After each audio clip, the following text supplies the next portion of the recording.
المؤتمر خلف بقى الكواليس بقى طلعتك وايه اللي حصل والورق. انا قبل ما اروح المؤتمر ده انا عملت لايف وجيت قلت لهم يا جماعه انا رايح، لو ما ظهرتش بعد ساعه يعني الناس تيجي تدور عليا جوه النادي.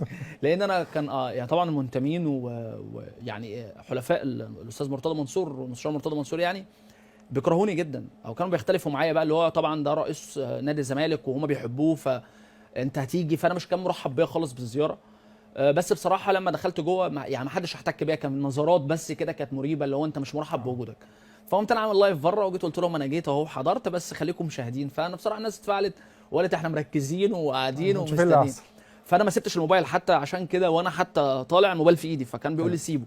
قبل الطلوع انا اتفاجئت وانا قاعد، هو طبعا يعني عارفني، فقال بقى المختلفين يبتدوا يطلعوا وعامل لهم نعش وبتاع. طب نعش ايه؟ انا هنطلع اموت.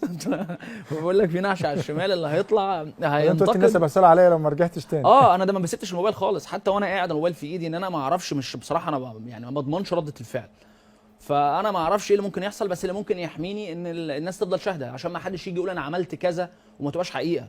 وانا كنت بسمع حاجات كتير جدا، يعني ممكن رده فعل مش مضمونه غلط، ما كنتش تسمع حقائق ولا كلام؟ بصراحه الاثنين، يعني في كلام ممكن اسمعه كتير، الكلام اكتر. اكتر. وبعض الحقائق مثلا زي يعني اسماء ممكن تقال ان في المستشار مرتضى منصور عمل فيهم وسوى، وناس حتى اصحابي كلموني يا اسلام ما تاخدش الخطوه ديت لانك ما تضمنش رد الفعل وانت ممكن تروح ما ترجعش وحاجات غريبه فيها. يا جماعه مش للدرجه دي برضه، احنا مش عايزين. ما عشان كده انا قررت اروح، يعني انا قلت اشوف قدام عيني. طلعت بقى فوق بقى؟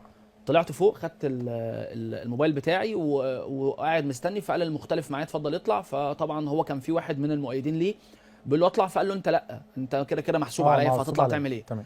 فالناس بدات قالت اسلام يطلع وكده، وهم الناس دي مختلفه معايا اصلا.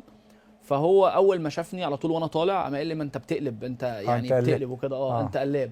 فانا قلت له انا ما هقلب على حضرتك ليه؟ انا مختلف في حاجات معينه والحاجات ديت انا بالنسبه لي مقتنع بيها. قام قال لي هنعرف دلوقتي انت مختلف في ايه، لكن تعالى اطلع اقرا الورق ده. ده كان عقد بتاع تشيمبونج، كان نادي الزمالك عليه قضيه جديده تمام من صفقه طبعا يعني فاشله، مش محتاج ان احنا نقول ان الصفقه دي ناجحه او لا، ولكن هو بيقول ان هو خد كل مستحقاته وان مفيش فلوس على نادي الزمالك، وان اتشيمبونج حد لعب في دماغه، وان اتشيمبونج حد مسخنه. فانا طلعت بصيت على العقد، ما لحقتش اصلا ابص، ما لحقتش تقرا طبعا، حتى مفيش تركيز برضه في ان انت تقرا تشوف ايه اللي في الورق. انا خدت المايك وجالي مايك تاني علشان اطلع، بس انا كنت عايز اناقشه. انا انت طالع تناقشه في حاجه تانية خالص بره الموضوع. لقيت في ايدي عقد، فجاي بيقول لي بس اقرا وقول للناس. طب حاضر. فانا ببص قدامي، طب ايه المكتوب دوت؟ مكتوب ان اتشيمبونج خد رقم كذا، ما مش مكتوب حاجه غير فلوس. فقلت له مكتوب مش عارف 250 ولا بتاع. قال لي تمام. قام رافع لي ورقه ثانيه، وهنا مكتوب كام؟ برضه بصيت لقيت ارقام، فقلت له مش عارف 150. قال لي يعني انا بريء يا بيه، وبدا يزعق. فانا قلقت منه بصراحه، قمت حاطط المايك ونازل، قلت بقى ما اضمنش يرزعني من المايك. طب انت كنت عايز تناقشه، كنت هتقول له ايه؟ انا كنت هتكلم معاه، اجي اقول له ايه بالظبط؟ ايه السؤال اللي كنت عايز توجهه له؟ يعني الفتره الصعبه كنت هاجي اقول له حضرتك مقتنع بموضوع ان عفاريت هي اللي بتخسر الزمالك؟ يعني انا نفسي كنت اساله اقول له انا بجد عايز اكيد حضرتك مقتنع؟ يعني انت بتدي الموروثات دي للناس، حضرتك مصدق ده؟